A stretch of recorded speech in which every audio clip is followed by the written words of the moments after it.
Grinch on a Bottle Polymer Clay Tutorial by HotPinkZebraPaper. Hi guys! In today's video I'm going to be showing you my mother's Christmas gift from this year. And so for her, she is the biggest Grinch fan I think ever. I mean, you guys have no idea. She has a 5-foot tall animatronic Grinch.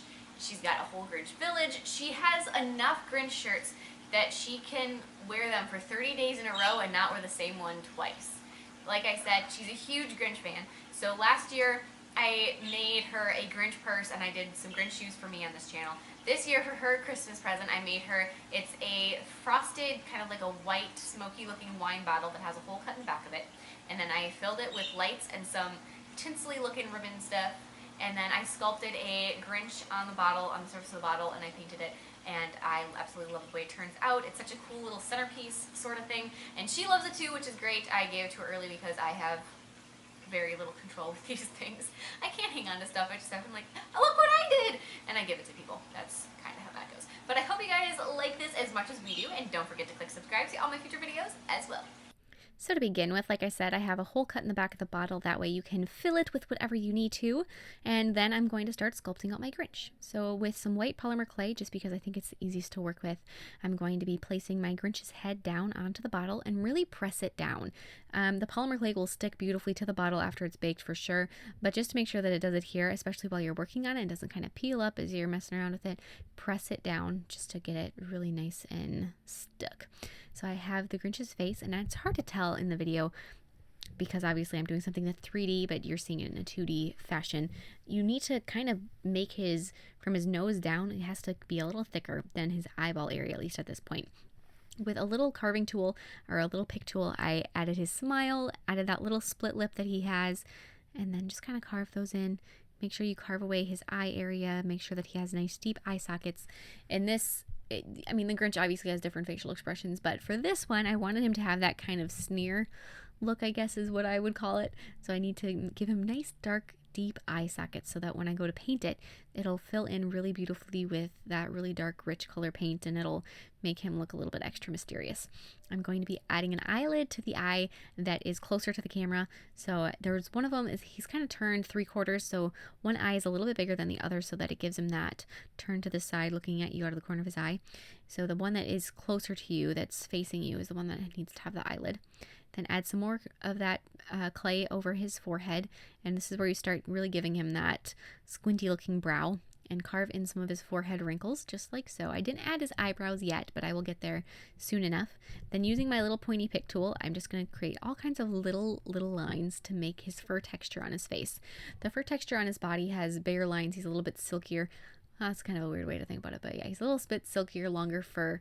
So that is a different kind of fur texture, but on his face, little short lines is kind of what you need. So add that over under his nose, on his lips, on his chin, on his cheeks, over his eyes, add his little nose with another little bit of that polymer clay, and then roll out a snake and make that for his eyebrows. So place that down, and then with your dotting tool, kind of beat it up so it looks like it's the crazy looking eyebrows that the new fashioned Grinch is what he looks like.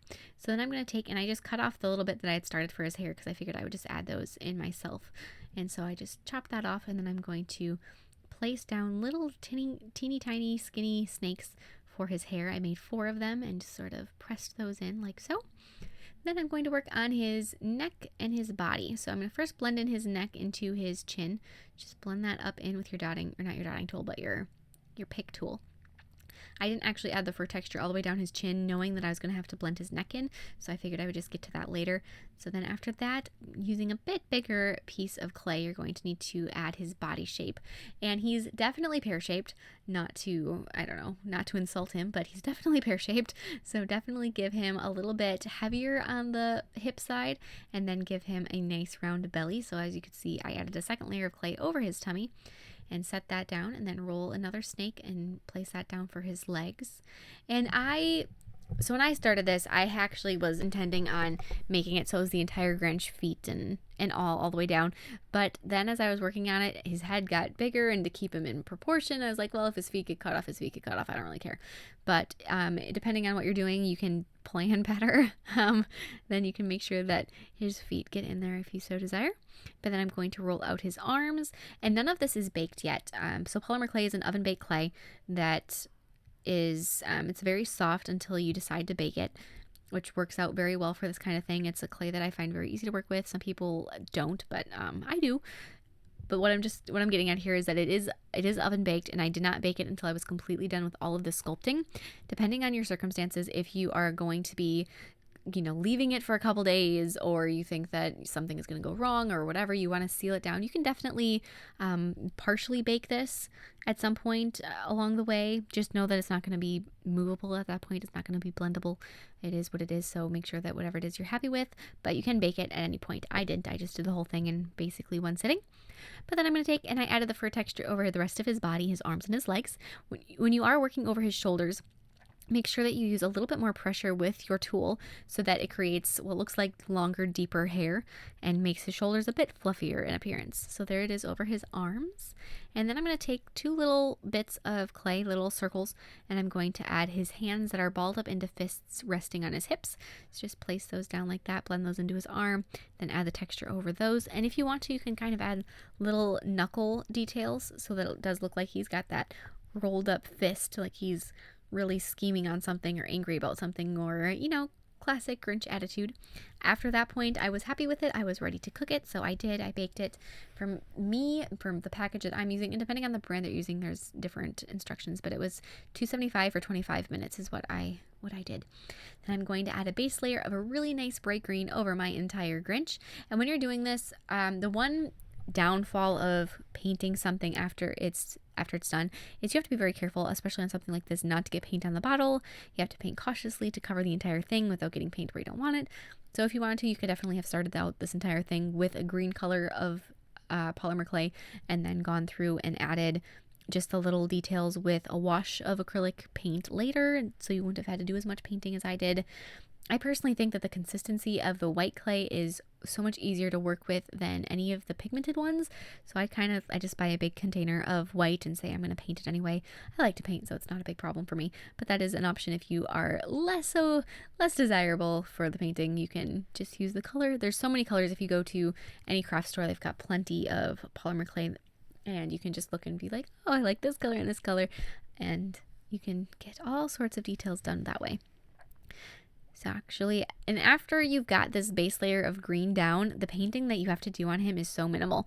So for the hair texture to really bring that out, I dipped a brush that had just a little bit of darker color green onto it into a tub of water. And then I'm just going to use that diluted paint to wash over it, and it'll sink into all of your little fur textures that you sculpted and really bring them out and make them look so much more intense and just make him definitely have that multicolor furry appearance. Right around his eyes, like I said, I wanted mine to look like he's scheming something, so I'm going to make him really dark right around his eyes, so I have that darker green color as well as some black. I'm going to use that same combo on his nose and around in his lips and his mouth, and then use that darker green color on his eyebrows to really bring those out. And then I also took some of that and I added just little shadows here and there. So for the last thing, I'm going to be painting his eye itself. So I started out with a layer of white paint, blended in some black just to give it a little bit of a shadow. Added his pupils with my darker green color. It's kind of a forest green, I guess you could call it, or a Christmas green, which is very appropriate. And then after you have those in, add a little bit of a black pupil, and then a little white highlight on his eye and on his nose is the very last thing you need to worry about. So there's that little bit of black pupil there. Then I'm going to add his little white highlights. Those really do brighten up the whole thing and make him look so much more alive.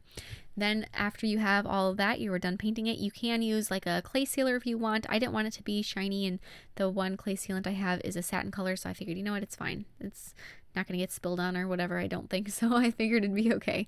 And I'm going to just through that hole in the back of the bottle, start filling it in with those lights and that red ribbon that I have. So just keep pushing it in and it'll just kind of curl up in and around the bottle and just keep filling it in. So I pushed some of each thing. I just filled it with some lights and then some ribbon and then went back and forth. I did use a chopstick. As you can see, every once in a while I'm poking something in there. That's just a chopstick to kind of manipulate them to go where I wanted to here and there. But in general, if you just keep filling it in, they will go and it'll work out pretty well. And so that is it, and that's all that I did. I hope you guys like this guy as much as my mother and I do. We are absolutely in love with him. He's definitely part of her Grinch family now. So I hope you guys like this as much as I do. Please check out my Facebook and Instagram accounts to see more of my art, and I will see you in my next video. Bye!